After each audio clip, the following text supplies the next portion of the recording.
Em nome do Senhor para sempre. Eu cumprimento a igreja com a paz do Senhor Jesus Cristo. Amém.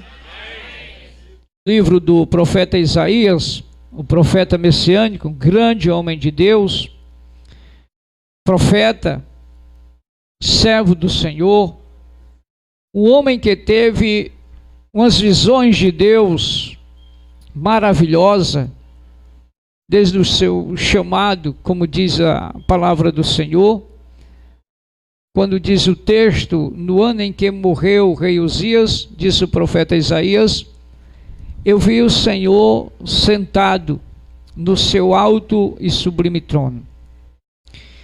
E o seu séquito, ou seja, a sua glória, enchia todo o templo. E os anjos, arcanjos, os querubins, clamavam, Santo, Santo é o Senhor dos exércitos, e a voz também bradava, quem enviarei e quem há de ir por nós. E ele, ao ver aquela visão, ele ficou muito pasmado, porque há visões de Deus que nos alegram, mas há visões de Deus que muitas vezes até nos pasmam. E muitos homens de Deus, como Daniel e outros, ao enxergar essas visões, às vezes até a teofania, ou seja, Deus manifestado em forma humana, eles muitas vezes caíam até por terra e ficavam sem fala alguns momentos, até que Deus tocasse para que eles retomassem novamente o seu ânimo. E o profeta Isaías fala sobre isto, que ele teve uma visão tão grande do Senhor no seu alto e sublime trono. Isso é algo assim magnífico, a visão que aquele profeta teve. E a voz bradava, quem eu enviarei, quem há de ir por nós? E ele se admirou com aqueles querubins que voavam, que cobriam o rosto de Deus, as pernas, seu corpo. E ele olhou e disse, ai Senhor, tenha misericórdia de mim, porque eu sou um homem puro e estou vendo o Salvador, então agora eu irei morrer. Tenha piedade de mim, porque eu sou um homem de impuros lábios e habito no meio do povo de impuros lábios. Então, era pecado para todo quanto é lado, porque todavia que nós se encontramos com Deus, ou nos encontramos, ou sentimos a manifestação do poder de Deus sobre a nossa vida, a primeira coisa que vem em cada um de nós é o sentimento de culpa, e descobrimos que nós não somos absolutamente nada diante do poder de Deus que está ali. Reconhecemos a nossa pequenez, a nossa necessidade, as nossas fragilidades, e somos mestres em apresentar os nossos defeitos, e apresentamos ao mesmo tempo a impossibilidade de realizarmos a obra do Senhor. E quando ele disse, quando a voz bradava, quem enviarei, quem há de ir por nós, ele falou essas palavras, que era um homem de lábios impuros, habitava no meio do povo também de impuros lábios. Não era que o profeta Isaías fosse aquele homem que saísse falando palavrão para cima e para baixo, não senhor, mas por ter a carne, e a carne de cada um de nós, por ser tendenciada ao pecado, e aborrecer tudo quanto se diz evangelho, tudo quanto se diz Deus, porque a carne de cada ser humano, ela é intrigada totalmente com as coisas de Deus. A carne aborrece a Deus, ela não se sente bem onde Deus está. A carne, ela não sente prazer na oração, a carne não sente prazer, a não ser de vocês. Mas a minha eu sei que é assim, certo? Até na hora que você é chamado, irmão ou irmã, para pregar o evangelho, a sua carne, você traz ela cativa, arrastando. Todos os cultos, eu não estou falando de um não, desse aqui é mais simples, que é muita gente, é uma alegria e tudo, mas quando se trata de um culto lá no interior, que só tem 2 ou 3 crentes, e você passar o dia trabalhando e depois encarar, mesmo que não esteja trabalhando, pode passar o dia inteiro se balançando numa rede, descansando o corpo, mas quando chegar a hora de ir para o culto, você sente um peso em você. Isso é chamado peso da responsabilidade. Então a carne, ela é intrigada com a oração, não quer orar. A carne, ela quer andar para cima e para baixo, brincar, extravasar e ter toda a liberdade. Mas quando se fala de oração, ela começa a botar obstáculo, barreira, tanta coisa. Então, se você for aquele crente que procura botar ela cativa em obediência ao Senhor, aí é que dá certo. Oração, quando você se levanta para orar, se mete a orar, é tristeza, é desânimo, é sono, é preguiça, dá dor, é tudo enquanto você pode não ter nada para fazer. Mas quando você cria motivos de oração, vou orar agora, aí aparece 1001 coisa para tu fazer. Ainda agora não tinha nada, mas já aparece. Então, e o profeta, por ser carne também, ele achou e viu que estava em erro. E agora os olhos dele tinham contemplado o Salvador. E por a Bíblia dizer que ninguém contempla o Salvador e fica vivo, ele disse, agora é meu fim, é o último dia. Pronto, agora não tem mais saída, não tem mais solução. E quando ele falou que era um homem de lábios impuros, aí a Bíblia diz que o anjo do Senhor saiu e foi até onde onde estava um braseiro aceso, e chegando lá, tirou uma brasa viva, numa tenaz bem grande, e trouxe até onde estava o profeta, e mandou que ele abrisse a boca, e ele abriu a boca bem muito, e aquela brasa de fogo veio e tocou na língua dele, queimou toda a iniquidade. Ah, se uma brasa dessa tocasse na nossa boca nesta noite. Ele pediu. E aí quando queimou todas as suas iniquidades, aí a voz bradou novamente, a quem enviarei, a quem há de ir por nós? Ele disse, eis-me aqui, Senhor, envia-me a mim. Agora está certo, tá bom.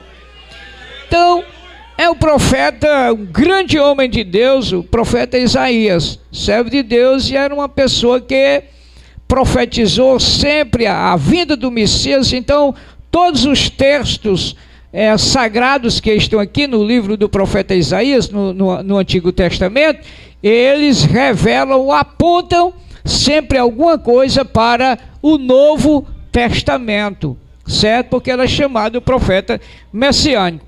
E era um homem que profetizava exatamente o que Deus mandava. Poderia ser bênção, poderia ser maldição, poderia ser o que Deus permitisse. Mas esta profecia aqui, ela é maravilhosa, certo? E é uma profecia exatamente de avivamento, de tempos melhores para Sião, para Jerusalém, para a igreja de Deus, para o povo de Deus.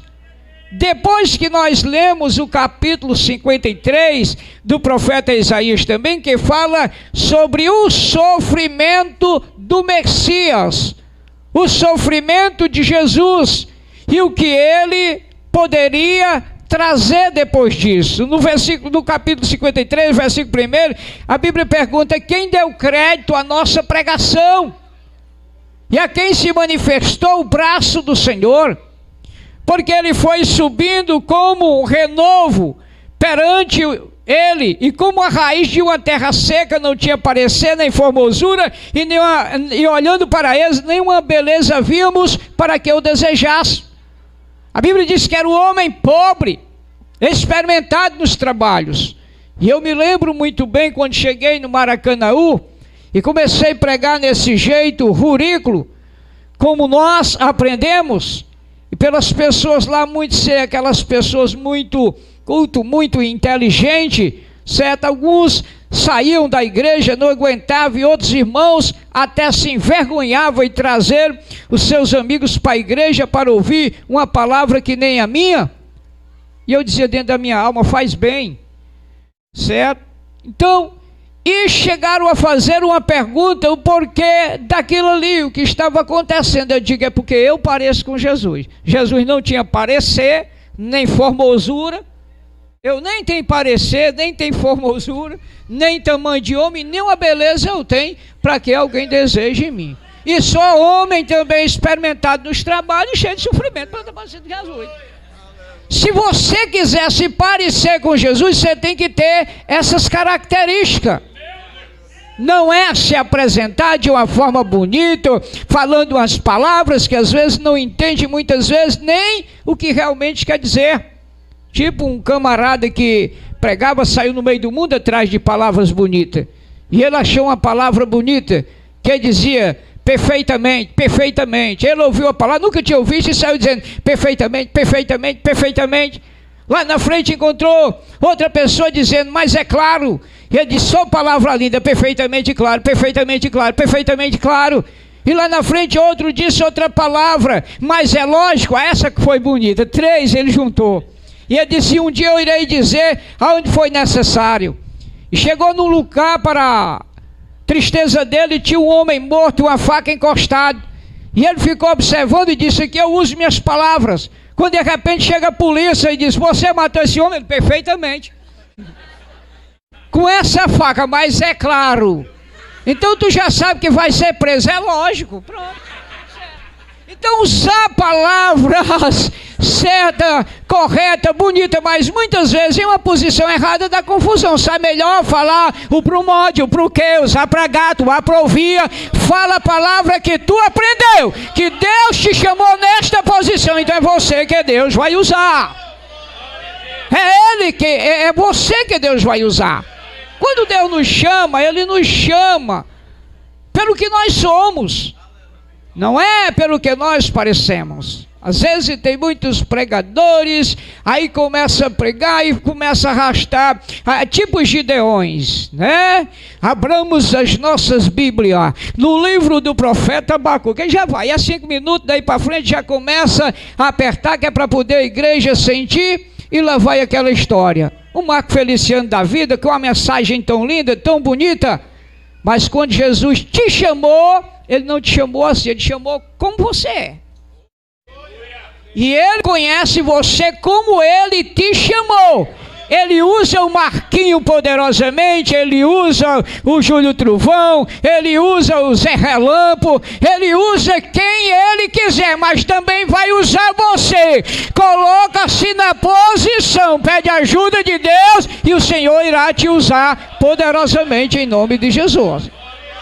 Então, nesse capítulo aqui a gente vê o parecer de Cristo. É por isso que muita gente não olhava para Jesus. Não tinha parecer, filho de uma família pobre, vai vir de lá para cá, né?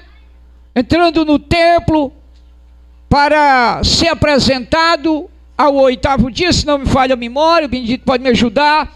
E chegando ali estava Simeão e Ana, no templo todo dia adorando. Eles eram um casal, mas não era casado, porque ela era viúva e ele também, ela de quase de 87 anos, parece que tinha vivido só 7 anos com o marido, e estava no templo ali adorando a Deus, e o Simeão também, lá todo dia orava, chorava, pedia ajuda a Deus. Aí lá vinham as irmãs, engravidava, trazia os meninos e eles apresentavam.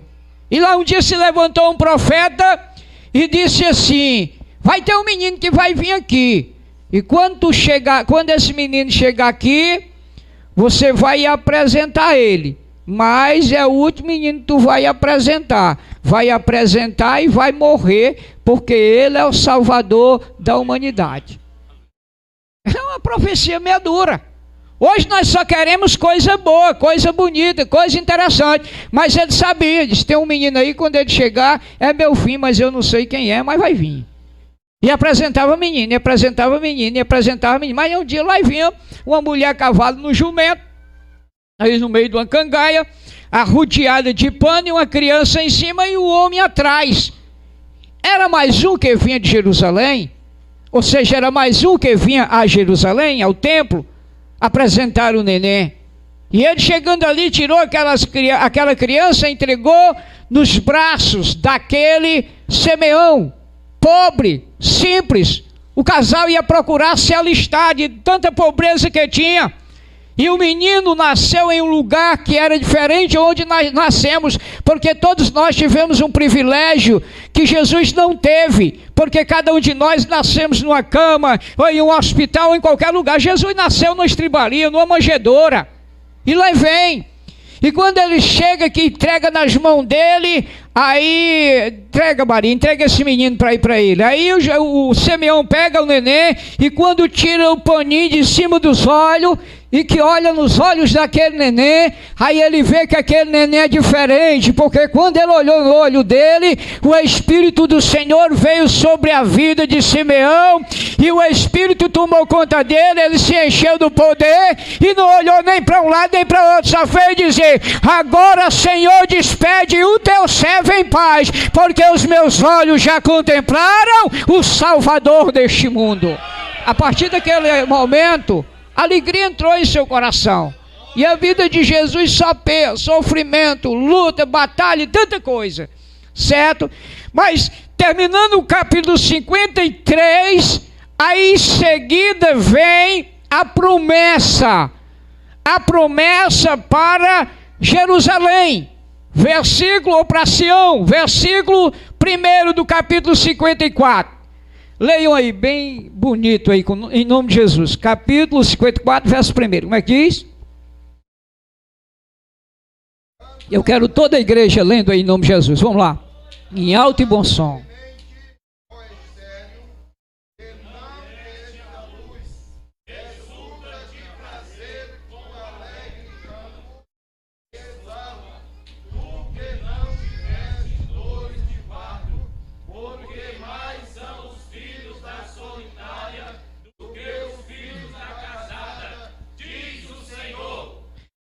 A alegria de Deus começou a entrar em Jerusalém.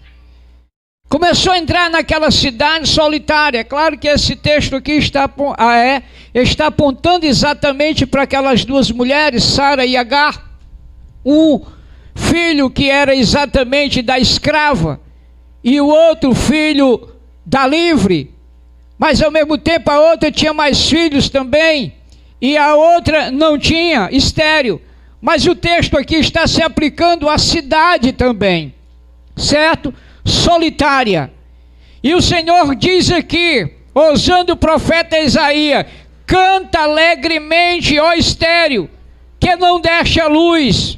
Rompe em cântico e clama com alegria, tu que não tiveste dores de parto.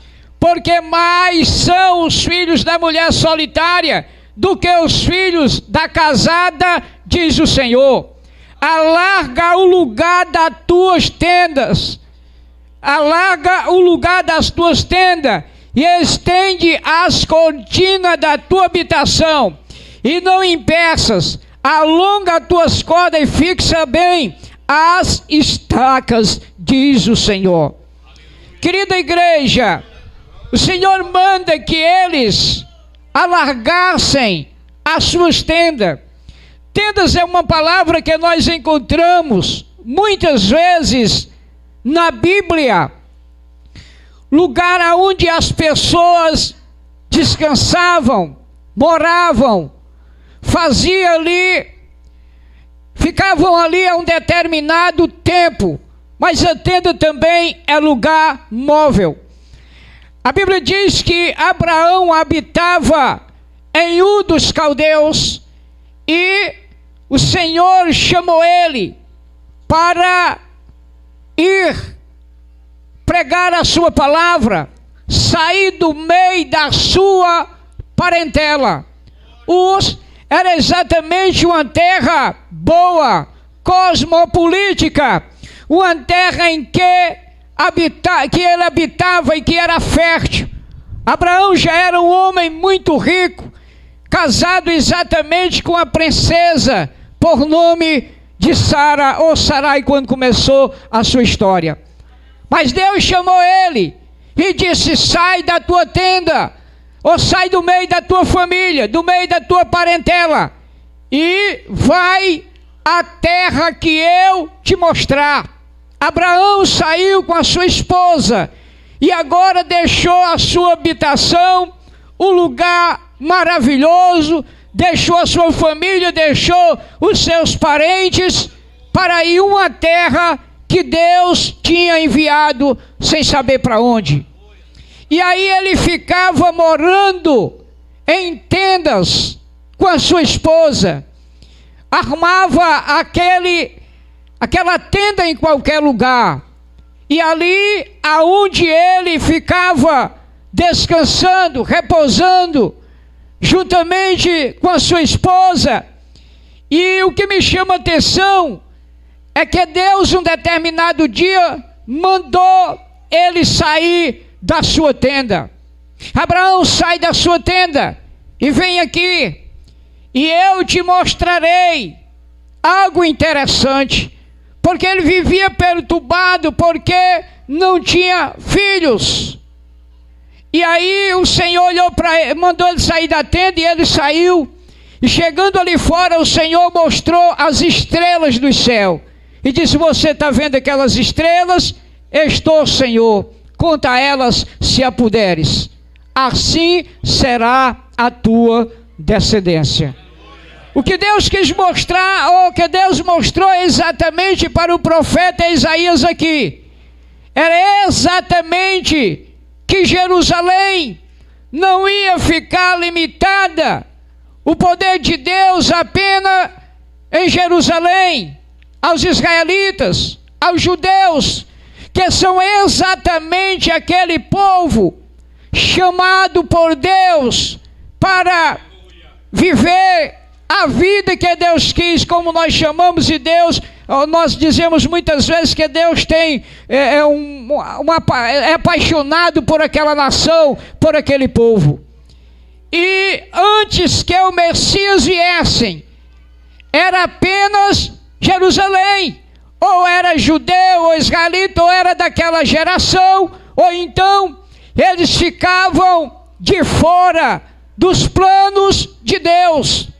Era um pessoal que tinha 100% de chance das promessas de Deus sobre as suas vidas, porque Deus prometeu a Abraão, Isaque e a Jacó que abençoaria a sua semente.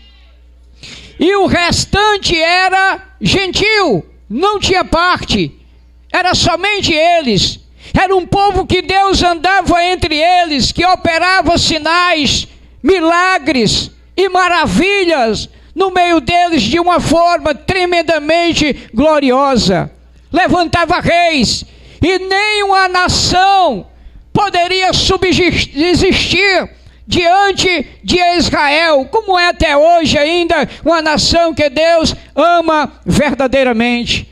Então era um povo que tinha o chamado de Deus 100%, e o restante da nação todas era condenada. Ninguém amava, ninguém olhava para ela, para o restante das nações, da geração, era somente para eles. E era aquele povo limitado ali, mas um povo que realmente Deus amava, como ama até hoje. Mas nesse texto aqui já aponta exatamente que Deus ordena a eles alargar a sua tenda, porque ia aparecer mais filhos novamente.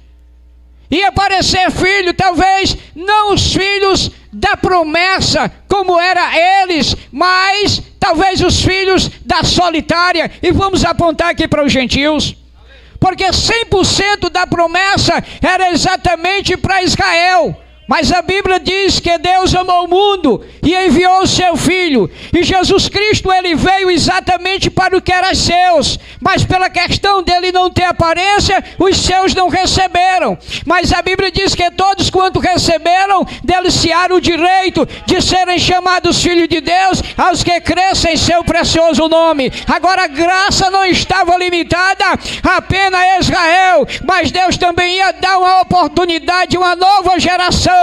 E é por isso que aqui nessa noite está o Cadude louvando e exaltando ao nome do Senhor, porque essa graça nos alcançou e hoje nós estamos aqui louvando e exaltando ao nome do Senhor.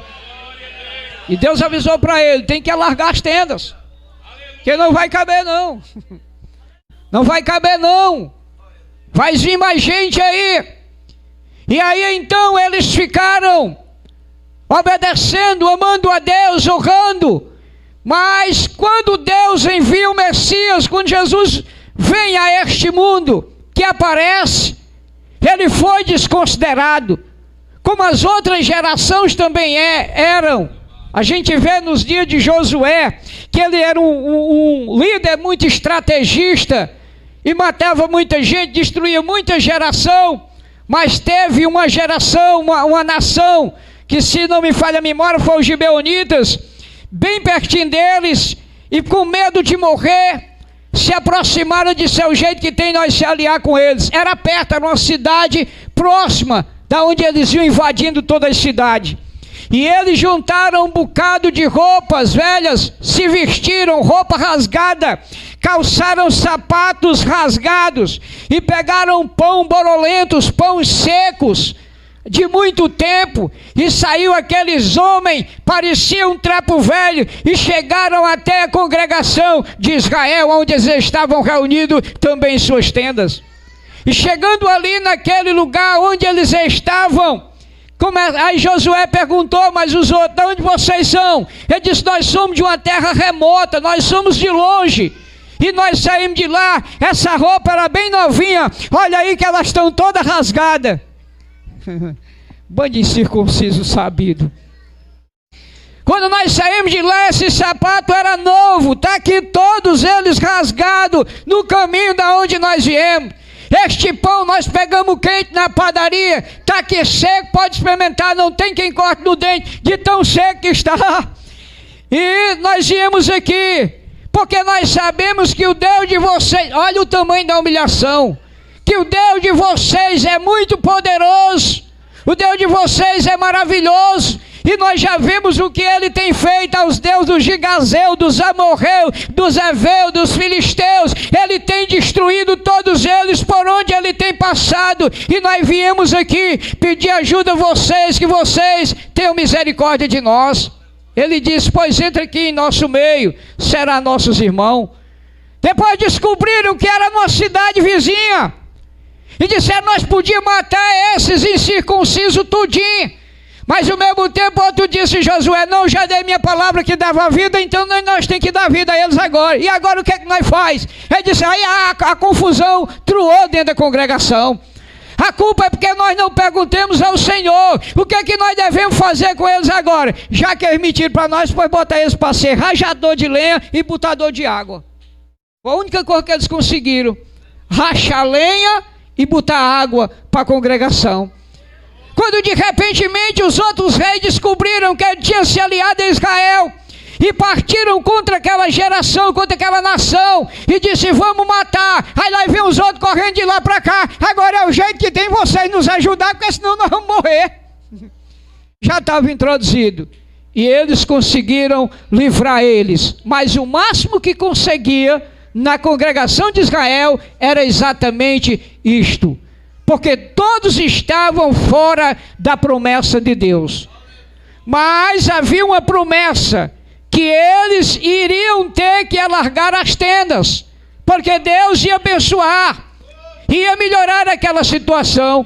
Então quando Cristo veio, eles não os acreditaram, porque esperavam que era um rei diferente, que era um rei, ou seja, que era um rei igual o que ele já conhecia, filho de rei, ou filho de alguém, um homem bastante inteligente, muito sábio, mas não. Jesus nasceu de um casal pobre, de uma mulher que não tinha nada, de uma virgem, e nasceu também de um homem, ou seja, ela era casada com um homem, desposada com um homem, por nome de José, que era carpinteiro, também pobre.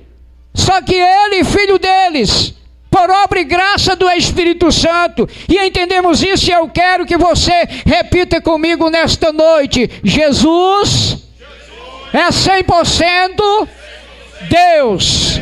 Mas na antiguidade, Jesus era 100% Deus, mas vestido de carne humana. 100% Deus, mas vestido de carne humana. E eles não conseguiram entender. É bem verdade que Israel conhecia Deus, não tinham conhecimento profundo, porque Deus veio em carne humana, e a Bíblia diz isso: no princípio era o Verbo, e o Verbo era Deus, e o Verbo se fez carne e habitou entre nós.